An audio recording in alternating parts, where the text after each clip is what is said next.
And welcome back to Couple Movie Watchers with Anna and Ryan, right?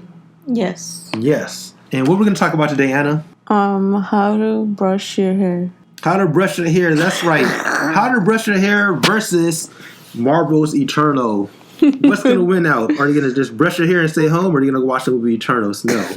Just kidding. We're going to talk about Clifford the Big Red Dog. Yay! Versus Marvel's Eternal. Which movie's going to reign supreme at the box office this weekend? You don't want to miss our predictions. But before we get started, just a couple of housekeeping rules like always.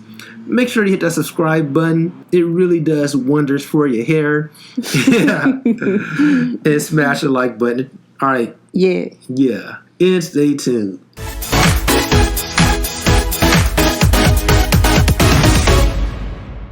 All right, folks. We are back after a wacky intro. So let's get into it. So Marvel Eternals was the #1 movie this past weekend. Yeah. The question is it going to repeat? Or is it going to get dethroned by a big red dog named Clifford? Mm-hmm. So first off, before we get into our number predictions, which movie you think is going to be #1 at the box office this weekend? I'm gonna say the Eternals one. I am going to agree with you on that. I think Marvel's Eternals is going to hold at the #1 box office this weekend.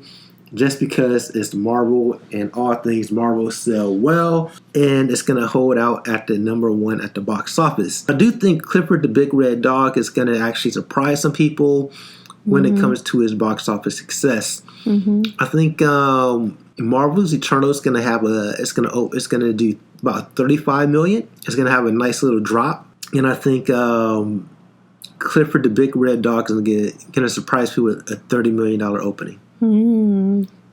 Yeah, I think it's a interesting movie because most cartoons are becoming live action ones. So it's like from the preview it looks really good. So I'm kind of leaning. I was actually leaning towards 28 million because I don't think it's gonna do less than 10 million. I think it's going to be more of a success than people think. Mm-hmm.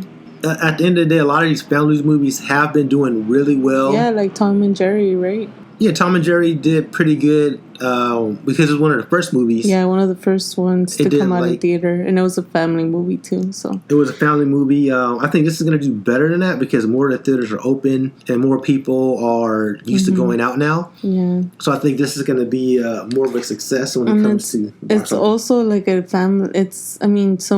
Some kids grew up watching this, so it's like nostalgia, I feel. Especially like the moms and pops and like, I've seen this movie when I was a kid. Not a movie, but I used to read these books, TV shows. Those were books, right? Books and also the little cartoons that they had every morning. Yeah. PBS, I think, used to have them. Oh, okay. Yeah, so I didn't watch the cartoon. I used to watch it back then with my little sisters. Yeah, see? It has that nostalgia feel. And actually, the graphics looks pretty good. It doesn't look cheap. It looks like it was really well done. Mm-hmm. It does feel like that family type of style vibe. So I think this movie's going to do well. I actually want to see it. I actually want to see a little more than the Eternals, to be honest. But yeah, I think they're We'll see how it goes. We'll see how it goes. So let us know your thoughts below. Which movie is going to be the #1 movie this weekend, and which movie you're going to go take your family to see or go see by yourself. Yeah. Yeah. So until next time, everybody, have a good one. We out. Peace. Peace.